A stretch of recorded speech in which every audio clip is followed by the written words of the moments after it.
What's up, everybody? Matt Gajewski here, back again with the Awesemo Fantasy channel, and we are continuing our talk of NFL draft prospects.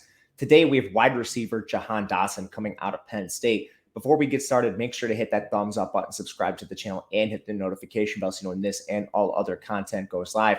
We are also brought to you today by Underdog Fantasy, and there's a lot of reasons you want to check them out. They have everything from best ball contests to live drafts to pick'em contests, where you can make up to 10 extra entry fee. If you use the promo code Awesemo, you are going to get a match deposit bonus up to $100. So make sure to check out Underdog Fantasy and everything they have to offer. Diving into today's player, Penn State's Jahan Dotson, a player rising at the end of the process here. He is coming out of Penn State, stands 5'11", 178 pounds, runs the 4.43 40 dash, 36-inch vert. He's a little bit slight in terms of frame, but he is every bit athletic, and we saw him do it all at Penn State. He was a four-star recruit coming out of high school, the number 36 wide receiver in the 2018 class.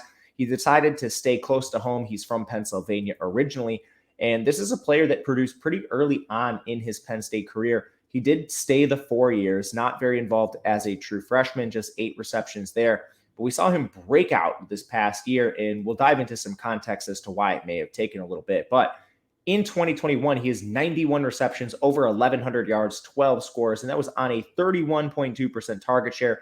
And even more impressively, he has the smaller frame, but he was producing out wide for Penn State. Only 23.7% slot rate for Jahan Dotson is much lower than I personally expected. And he did move all over the formation, but Jahan Dotson did everywhere in college. Now, he's the player that likely would have had back-to-back 1,000-yard seasons, but the Big Ten played their COVID-shortened season in 2020, and he still racked up 52 receptions and 884 yards, 8 scores as well. Jahan Dotson was well on his way to a 1,000-yard season in 2020, but just the nature of college football that year limited him overall. He's played in a bunch of different offenses as well. When you go back to 2020, this team was a little run heavier. In this past year, they really crank up the heat on their pass, right? They had the new OC and Mike Yurcich coming over. So he's played in different offenses. He's played with different QBs. Sean Clifford did him no favors this year, and he still went out there and caught away from his frame better than really any receiver in this class. And he will be able to do it all to the next level, including some contested catch situations.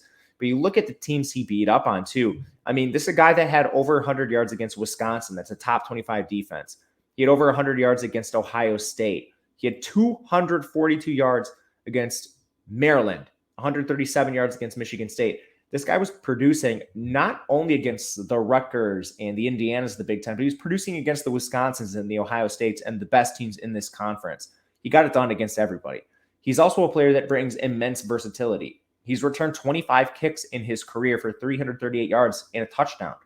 His yards per route run is solid. It's 2.56, which is 20th in this class. For reference, it's ahead of some players like Chris Olave that are a little further ahead of him on draft boards. But overall, Jahan Dotson is a really interesting prospect who now, because of his athleticism, combined with the production, is rising up boards. And you're seeing him mocked in the late first round in some drafts. I think overall, he's probably an early day 2 pick. But if you see a receiver pushed up to picks 30 through 32, I wouldn't be surprised at all. When you look at the teams drafting in that range, you have the Packers at 28, you have the Chiefs at 29 and 30, even a little higher. You have teams like the Cowboys and the Bills at 24 and 25. It would not be surprising to see Jahan Dotson come off the board late first round. Now, when we look at player comparisons, is this a player we want to spend first round draft capital on? When we go back to his size and speed profile, his number one player comparison in my model is actually Emmanuel Sanders, who's a little slighter in frame, but hyper athletic, and he's been playing in the league through his 30s. Tyler Lockett is also a name that pops up here, slight in frame, but hyper athletic. Injuries concern with Lockett at points in his career, but he's largely been able to stay healthy. There are a few misses in this range. RayGQue, Deontay Johnson's another name here, definitely not a miss.